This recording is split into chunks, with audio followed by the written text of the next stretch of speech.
నీకు ఇట్టే కళ్ళనీళ్ళు వచ్చేస్తాయి అనుకుంటా కదా. అది అలవాటు అయిపోయింది ఇప్పుడు. అంటే బేసికల్గా బాగా ఇన్వాల్వ్ అయిపోతూ ఉంటావు అనుకుంటా. సో ఇప్పటి వరకు నువ్వు చేసిన సినిమాలు కాకుండా నీ ఫ్రెండ్ సర్కిల్లో కానీ ఆర్ ఎల్స్ నువ్వు థియేటర్లో చూసి ఏడ్చిన సినిమా ఏది, బాగా ఎమోషనల్ అయిన సినిమా?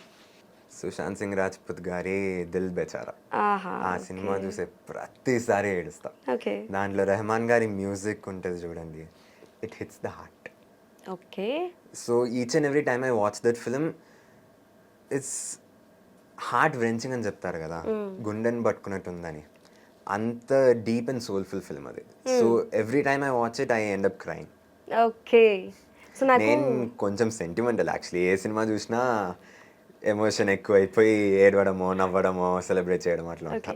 ఆడిషన్స్కి వెళ్తూ ఉంటావా డిఫరెంట్ మూవీస్కి, ఆర్ ఎల్స్ డైరెక్ట్గా నీకు షూటింగ్ కాల్స్ వస్తుంటాయి? అది డిపెండ్స్, అప్పుడప్పుడు డైరెక్ట్ పిలుస్తారు కానీ most of the times auditions ఉంటాయి. సో అలా ఆడిషన్స్కి వెళ్ళి మిస్ అయిపోయిన క్యారెక్టర్స్ ఏమైనా ఉన్నాయా? ఆడిషన్స్కి వెళ్ళి మిస్ అయిపోయిన క్యారెక్టర్స్ లేవు కానీ డైరెక్ట్గా పిలిచి మిస్ అయిపోయిన క్యారెక్టర్స్ ఉన్నాయి. మన మెన్షన్ ఏమేమి? సో ఇది మ్యాజిక్లో యాక్ట్ చేస్తున్నా కదా, while I was acting in magic, అప్పుడు షూట్ మధ్యలో they call me for Devara. Actually దేవరాలో ఒక మంచి రోల్ ఉంది, ఒక కొన్ని డేస్ షూట్ ఉంటుంది, మీరు రాగలుగుతారా అని పిలిచారు. అంటే దేవరా అంటే ఫర్ ఎన్టీఆర్ గారి చైల్డ్ వర్షన్? అంటే దాంట్లో రోల్ ఏంటని కరెక్ట్గా స్పెసిఫై చేయలేదు, బట్ దాంట్లో ఒక రోల్ ఉందని చెప్పి టీం నుంచి కాల్ వచ్చింది. ఓకే. కానీ అది చేయలేకపోయాను. అరే దేవరాలో మిస్ అయిపోయింది. బట్ ఇట్స్ ఓకే, దేవరా వల్ల కలికి వచ్చింది. Very positive minded. ఎవరి పోలికలు ఇవి, మదరా ఫాదరా? ఇద్దరి పోలికలు. ఇద్దరు వెరీ పాజిటివా? సపోజ్ నువ్వు ఎప్పుడైనా షూటింగ్ నుంచి వెళ్ళేటప్పుడు, అంటే నాకు తెలిసి బేసికల్గా ఎవరో ఒకరు ఉంటూ ఉంటారు అనుకుంటా నీకు, మమ్మీ కానీ ఫాదర్ కానీ. సో ఎప్పుడైనా సరే షూటింగ్ నుంచి వెళ్ళిన తర్వాత ఇంకొంచెం బాగా చేస్తే బాగున్ను ఆర్ ఎల్స్ బాగా చేసావు అని మోటివ్ చేసిన వాళ్ళు ఎవరైనా, అంటే లైక్ ఎవరు కరెక్ట్ ఎక్కువగా చేస్తుంటారు నీకు? నాకొచ్చి నాన్న he points out the negatives which I did. Okay. అమ్మ points out the positives, like బాగా చేసావురా, ఆ సీన్ బాగా చేసావు, you did this action well, అది కరెక్ట్గా చేసావు అని చెప్తుంటా. నాన్న పాయింట్స్ అవుట్ లైక్ నువ్వు ఇక్కడ కొంచెం స్లిప్ అయ్యావు, అక్కడ లైట్ స్టార్ట్ అయ్యావు, అట్లా నాన్న చూసుకొని he helps me improve. And my mom keeps supporting me and helps me stay positive all the time. Okay. Your a mom's kid or papa's kid? Mom's kid. Mom's కిడ్డా? నాకు అర్థమైంది phone చేసి మాట్లాడినప్పుడే. So ఇప్పటి వరకు నీకు remunerations అన్నీ వచ్చి ఉంటాయి కదా, సో అది నువ్వు చూసుకుంటావా మమ్మీ అయినా? అంటే నేను మైనర్ కదా, సో నాకు బ్యాంక్ అకౌంట్ లేదు, దాని గురించి అంత ఐడియా లేదు. ఓకే. ఏదైనా సరే నాన్న చూసుకుంటారు యాక్చువల్లీ, డాడీ. సో నీకు ఒకవేళ అవకాశం వస్తే, నీకు ఊహ తెలిసి నీ బ్యాంక్ అకౌంట్ వచ్చి నీకు ఫస్ట్ రెమ్యునరేషన్ వస్తే మీ పేరెంట్స్కి ఏం గిఫ్ట్ ఇస్తావు నువ్వు? What you want to gift them? I want to give my mom uh sari or some kind of jewellery, ఒక నెక్లెస్ అయినా సరే అట్లా something. Okay. And I love to give my dad either ఒక కొత్త బైక్ అయినా సరే or new clothes for him to wear, either like a dhoti and a shirt, and I'd like to see them happy. ఎందుకంటే no matter what a gift is, the best thing is seeing your parents happy. Hey, that's true. నాకు ఒక 15 ఏళ్ల కుర్రోడితో మాట్లాడినట్లయితే తెలుసా, very matured పర్సన్తో మాట్లాడుతున్నట్టుంది. You're very matured అబ్బా, నిజంగా. I heard this a lot. చాలా మంది ఏం చెప్తారంటే చిన్న పిల్లోడ్లో ఎవడో ఒక ఓల్డ్ మ్యాన్ ఇరుక్కున్నట్టున్నావు. అయ్యో, నేను ఓల్డ్ మ్యాన్ అని అనలే కానీ మెచ్యూర్డ్ గా మాట్లాడుతున్నావు, చాలా పద్ధతిగా, చాలా బాగా మాట్లాడుతున్నావు. సో అంటే లైక్ ఎలాగో ప్రభాస్ గారు అంటే చాలా ఇష్టం అంటున్నావు కాబట్టి, ఈ షూటింగ్ పీరియడ్ లో ఎప్పుడైనా లైవ్లీ కలిసావా, ఆయన్ని చూసావా? షూటింగ్ పీరియడ్ లో కలవలేదు యాక్చువల్లీ, ఎందుకంటే ఇది ప్రభాస్ గారు చిన్నప్పుడు అంటే ఆ రోజు ప్రభాస్ గారికి హాలిడే ఇచ్చేసారు.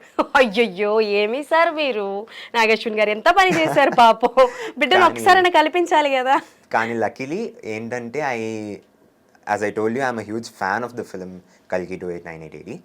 సో దానివల్ల I manage to get tickets for the Bujji launch event. అక్కడ వెళ్ళి I got in to the ముందుకెళ్ళి I got to see Prabhas garu face to face. అది it was a wonderful experience. బుజ్జిది రివీల్ చేసి when the car came in and once he hit all the raiders and got out, it was crazy కదా, goose pimples అసలు మామూలు కాదు. అవును, బుజ్జికి నీకు combination ఉంటుందా మరి?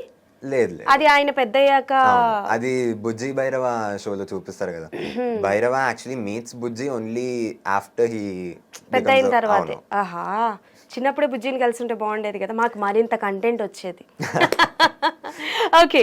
సో ఇప్పుడు ఏంటి అప్కమింగ్ ప్రాజెక్ట్స్ కల్కి తర్వాత ఇంకేం చేయబోతున్నావు?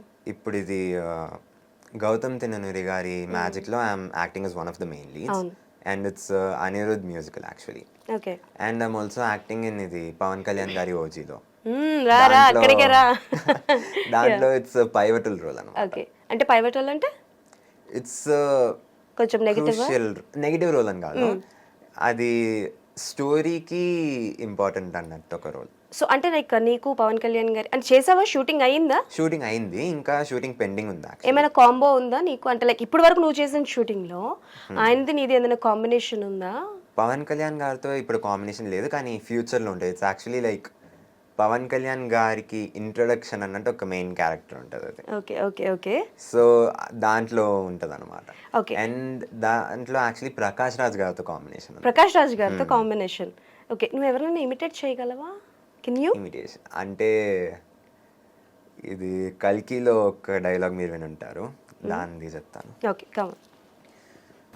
ఎన్ని యుగాలైనా ఎన్ని అవకాశాలు ఇచ్చినా మనిషి అనేవాడు మారలేడు. భయపడకు, మరో ప్రపంచం వస్తుంది. ఓకే. ఇది యాక్చువల్లీ కమల్ హాసన్ గారి డైలాగ్స్. దాంట్లో సర్జ్ ఇది రిలీజ్ ట్రైలర్ లో చూపించారు కదా, ఆ డైలాగ్స్. నువ్వు మూవీస్ కి నీ వాయిస్ నువ్వే ఇస్తావా? అవును. నీ వాయిస్ చాలా బాగుంది. I mean it is very base voice. So dubbing చెప్తూ ఉంటావా? అవును, కానీ బేస్ వాయిస్ వల్లనే మళ్ళీ ప్రాబ్లమ్స్ వస్తుంటాయి డబ్బింగ్ లో. ఓకే. అంటే ఫేస్ కి మళ్ళీ వాయిస్ కి అంత డిఫరెన్స్ ఉంది కదా అని చెప్పి అప్పుడప్పుడు చెప్తుంటారు. నువ్వు నీకు కాకుండా వేరే చైల్డ్ ఆర్టిస్ట్ కానీ లేకపోతే ఏ హీరోకైనా సరే వాయిస్ ఇచ్చింది ఉందా? లేదు లేదు. నీది నీ వరకే, అవును. వేరే వాళ్ళకి ఎవరికి ఇవ్వాల? Okay done.